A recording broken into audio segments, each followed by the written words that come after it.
कि पंजाबी कहते हैं कि इन्ना पढ़ लिख डंगरां नूं पट्ठे पाने सन ते पहले कर लेंगे। इस तरह की बहुत सारी बातें सुनने को मिलती रही हैं।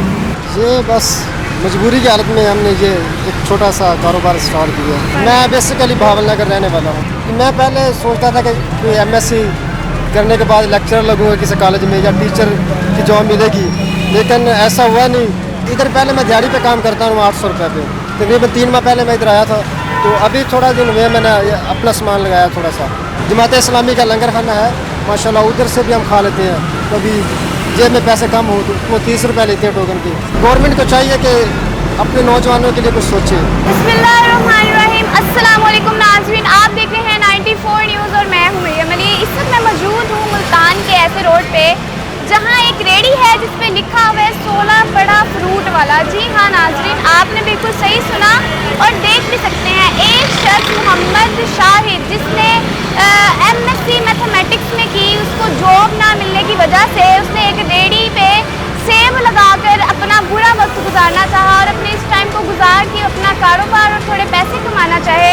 तो आइए हम उनसे बात करते हैं कि इतनी सारी फैसिलिटीज़ होने के बावजूद उन्होंने इतना पढ़ लिख के इस कारोबार को अपनाया। उनसे बात करते हैं। अस्सलाम वालेकुम। जी वालेकुम सलाम। कैसे हैं आप? ठीक हैं जी अल्हम्दुलिल्लाह मैं ठीक। ये क्या हिसाब है? 16 माशाल्लाह से आप पढ़े लिखे हैं, MSc मैथमेटिक्स की है, ये क्या है? ये बस मजबूरी की हालत में हमने ये छोटा सा कारोबार स्टार्ट किया। कारोबार और भी थे, पढ़े लिखे हैं, टीचिंग कर सकते थे, कहीं भी इतनी जॉब है नहीं मिली। ये जॉब मुझे नहीं मिली। पहले 2022 में असल में मैंने मुकम्मल किया था MSc, तो उसके बाद मैंने थोड़ी देर पढ़ाया प्राइवेट, लेकिन उससे गुजारा नहीं होता था। प्राइवेट है जी प्राइवेट। इतनी आपकी एजुकेशन है, सरकारी जॉब भी तो मिल सकती है। सरकारी मैंने बहुत जगह पर अप्लाई किया था, लेकिन रिस्पॉन्स नहीं मिला। तो फिर थक हार के मैंने लाहौर जब आया तो इधर भी काम नहीं अच्छा मिलता था। तो एंड पे हमने जब बोले कोई तो छोटा मोटा काम करते हैं, इसी वजह से फिर मैंने ये काम रिहाइश कहाँ की है? कहाँ के रहने वाले? मैं बेसिकली भावनगर रहने वाला हूँ। आपने कहाँ पर अपनी जो CV है वो प्रोवाइड की थी और कौन सी जॉब में आप करना चाहते थे कि मैं इतनी स्टडी करके होता है ना एक इंसान जो कि मैं इतनी स्टडी करके ये बनूंगा, क्या ख्वाब था? मैं पहले सोचता था कि MSc करने के बाद लेक्चरर लगूंगा किसी कॉलेज में या टीचर की जॉब मिलेगी, लेकिन ऐसा हुआ नहीं। तो मैंने प्राइवेट बहुत कोशिश की है, तो वो भी अकेडमी वाले जब रखते थे तो 10-12 हज़ार रुपये देते थे। इतने पढ़े लिखे को 10-12 हज़ार रुपए? जी, तो उससे तो गाँव से शहर जाने का पेट्रोल ही पूरा नहीं होता था, तो वो भी फिर मैंने छोड़ दी। उसके बाद सरकारी के लिए बहुत दफ़ा अप्लाई किया, आपदा में एयरफोर्स में भी किया था और भी कुछ जगह पे किया, तो उधर भी कोई कहानी नहीं बनी। तो फिर मैं अपने घर का काम करता रहूँ जानवरों का, तो उधर भी लोगों के ताने और मिलते थे सुनने को। अच्छा मुझे बताइएगा क्या नेगेटिविटी आपको फेस करनी पड़ी कि यार तू तो 16 पढ़ा लिखा था, ये क्या ये नेगेटिविटी बहुत फेस करनी पड़ी। अभी भी कर रहा हूँ और इससे पहले जब गाँव था उसका तक भी जब हम जानवरों के लिए चारा लाते थे, ये पंजाबी कहते हैं कि इन्ना पढ़ लिख डंगरां नूं पट्ठे पाने से पहले कर लेंगे। इस तरह की बहुत सारी बातें सुनने को मिलती रही हैं।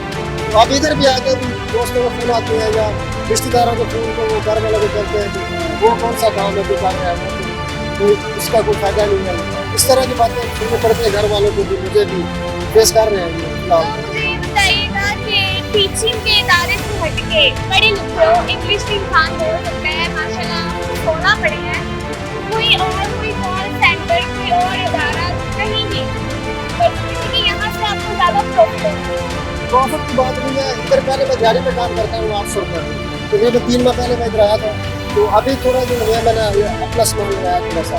अच्छा। तो इधर भी मैंने बहुत जगह अप्लाई किया है। अभी एक AMI कंपनी उसमें अपनी CV सेंड किया है, वो भी आज दोस्त बता रहे थे कि कोशिश कर रहे हैं, और भी कई जगहों पर किया है मैंने अप्लाई। तो इंशाल्लाह अगर रिस्पॉन्स मिला तो अच्छी बात है।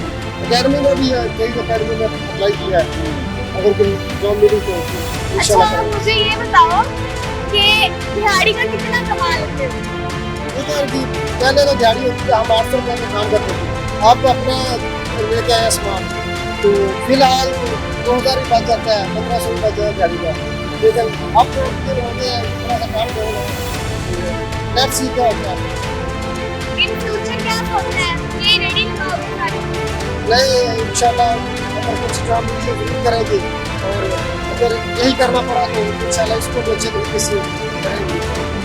मुझे ये भी बताओ कि ऐसा कोई दिन हो जहाँ खुद में बहुत वो हुआ कि यार क्या मेरी जिंदगी है, मैंने इतना पढ़ा लिखा, यानी कि आपके हिसाब से तो फिर इस दौर में तालीम की कोई कदर और कीमत ही नहीं है। जी ऐसे लगता है फिलहाल, क्योंकि बहुत सारे दोस्त हैं, अब वो मेरी फ्लैक्स देखी है ना लोगों ने, तो मुझसे बहुत सारा बोलने आते हैं, वो कहते हैं यार मैंने एमए किया। अभी सुबह एक लड़का आया था, डबल एमए था वो, और वो बाइक किया था, वो मोटरसाइकिल चलाता था, तो इसमें खड़ा रहे उससे बातें करता रहा। और भी लड़के बहुत सारे थे, वो भी इधर होता है, वो भी कहते हैं यार अकेडमी जाता हूँ सुबह से शाम तक, वो 25-30 हज़ार बनते हैं, बहुत मुश्किल से जिंदगी देती है। आप लोग अच्छे हैं, आपका काम है, वो अप्रिशिएट करते हैं इस चीज़। यानी कि तालीम की कोई कदर और कीमत नहीं है। कह सकते हैं पाकिस्तान में तो आप कह सकते पाकिस्तान में तो बिल्कुल कह सकते हैं। मुझे ये बताएं कि आपके साथ जो ताल्लुकात करते रहे हैं, आपके स्टूडेंट्स कोई फ्रेंड्स भी होंगे, उनमें से उन्होंने साथ किया आपके साथ एमएससी मैथमेटिक्स, उनको भी कोई जॉब मिली? जी मेरे फिलहाल बहुत सारे दोस्तों को तो नहीं मिली। एक दोस्त था, उसने पुलिस में किया था, उसका हो गया माशाल्लाह, तो बाकी तो बेचारे ऐसे ही है सारे। मेरे गांव में जो दोस्त है वो भी डगरा में पटे मांग रहे हैं, इस तरह के सारा काम करते हैं। अच्छा मुझे ये बताओ कि रिहाइश यहीं पे कर रहे हो, आपने बताया कि आप हवा लगते हो, इधर ही रहते हो, खाना पीना इधर ही? जी इधर ही है, कभी कभी हमको रात को बाहर रहना पड़ता है। उधर वैसे अपने फ्लैट में लड़के से बात की है, उधर रहते उसको 2025 रुपये देते हैं।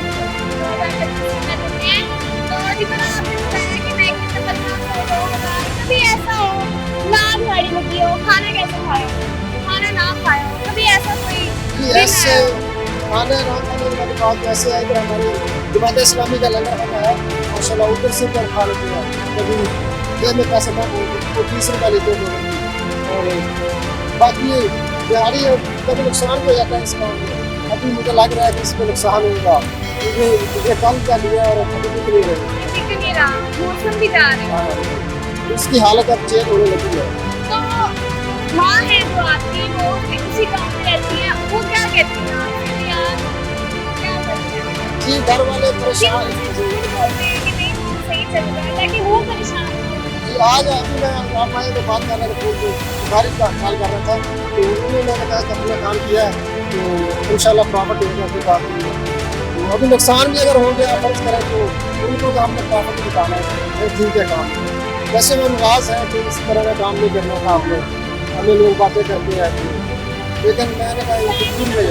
जी वक्त गुजार रेडी पे आपने लिखा हुआ है जी वो 16 पर वाला लिखा है। बस एक दिन मेरे इधर में आइडिया आया, ये वक्त भी गुजर जाएगा, ऊपर आपने लिखा, मैं ये बताना चाह रही थी कि ये वक्त भी गुजर जाएगा, आपने इंशाल्लाह गुजर जाएगा। और मुझे बताइएगा कि जैसे आपने बताया कि आप ठंडे खाना खाते हैं, माँ को सुने आज मेरी घर में जाहिर है माँ को सुन के एक तो परेशान हो जाती होगी कि मेरा बेटा पढ़ा लिखा किसी लंगर खाने से पढ़ता है। ये ऐसी बातें से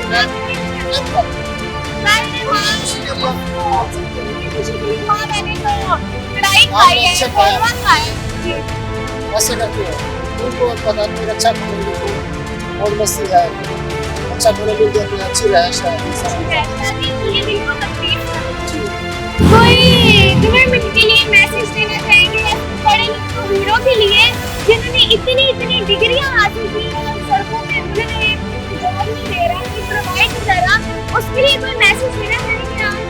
गवर्नमेंट से भी इतनी खास उम्मीदें तो नहीं है हमें, लेकिन फिर भी हम कहना चाहते हैं कि आपके सामने एक डाटा होता है, बहुत सारे स्टूडेंट हैं यूनिवर्सिटियों से पढ़ के आते हैं, आपको बहुत सारा कार्ड होता है, तो पता है कि स्टूडेंटों के साथ क्या हो रहा है, कौन इस तरह की जिंदगी बसर कर रहे हैं। तो अगर आपको बताया ना कि आप टैक्स देखी है, बहुत सारे लोगों को शो भी नहीं करके अपने आप को हम पढ़े लिखे हैं। वो एक भाई आया उसने डबल एमए किया, किसी ने इंटर किया, और इसी तरह यकीन करें रक्षा चला रहे हैं। अभी आगे बताते हैं यार आपने माशाल्लाह टैक्स दिया, जो शो तो किया ना अपने आप को, तो गवर्नमेंट को चाहिए कि अपने नौजवानों के लिए सोचे, कम से कम अच्छी ऐसा फैक्ट्री बनाया जाएगा, कंपनी चलाई जाए, सरकारी नहीं तो प्राइवेट अच्छी मिल सके। मैं आपके लिए दुआ करूँ कि अल्लाह पाक आपको आपको इस तरह की नेगेटिविटी फेस ना करनी पड़े, उस तरह के लोगों से कह रही है, जैसे आपकी माँ कह रही है कि आपको एग्जाम हो गई है, तो ऐसे ना आपके वालिदैन